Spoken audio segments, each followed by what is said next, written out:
एक समय की बात है, एक घने जंगल के अंदर बड़ा सा तालाब था। उस तालाब में बहुत सारी मछलियाँ रहती थीं, जिनमें से 3 मछलियाँ एक दूसरे की पक्की दोस्त थीं।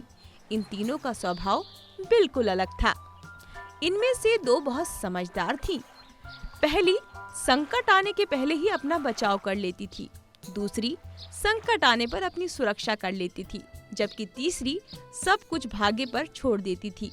तीसरी मछली कहती कि अगर भाग्य में संकट होगा तो हम कुछ नहीं कर सकते, और भाग्य में नहीं होगा तो कोई भी हमारा कुछ नहीं कर सकता। एक दिन रास्ते से गुजर रहे एक मछुआरे ने उस तालाब को देख लिया। उसने देखा कि तालाब मछलियों से भरा पड़ा है। उसने तुरंत अपने बाकी साथियों को इस बारे में बताया। मछुआरे और उसके साथियों ने अगली सुबह यहाँ आने और उन मछलियों को पकड़ने का फैसला किया। लेकिन मछली ने मछुआरे और उसके साथियों के बीच की बातचीत सुन ली।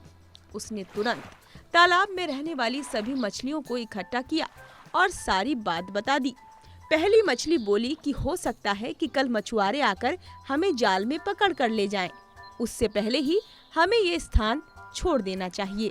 तभी तीसरे नंबर की मछली बोली कि अगर वो कल नहीं आए तो ये हमारा घर है, हम कैसे इसे छोड़कर जा सकते हैं। अगर भाग्य में लिखा होगा तो हम कहीं भी हों मारे जाएंगे, और नहीं लिखा होगा तो हमें कुछ नहीं होगा। कुछ मछलियों ने तीसरे नंबर की मछली की बात मान ली और वहीं रुक गईं। अन्य 2 मछलियां तीसरी मछली को समझाने में असमर्थ थीं, इसलिए उन्होंने बाकी मछलियों के साथ तालाब छोड़ दिया। अगले दिन मछुआरे और उसके साथियों ने अपना जाल डाला। जो मछलियां रह गई थीं, वह सभी पकड़ी गईं। जो मछलियां भाग गई थीं, उन सभी की जान बच गई, और जो तालाब में रुक गई थीं, वो सभी मछुआरों के द्वारा पकड़ ली गईं। मछुआरे ने उन्हें एक टोकरी में डाल दिया, जहां सभी तड़प तड़प के मर गईं। इस कहानी से हमें ये सीख मिलती है कि हमें कभी भी भाग्य के भरोसे नहीं रहना चाहिए।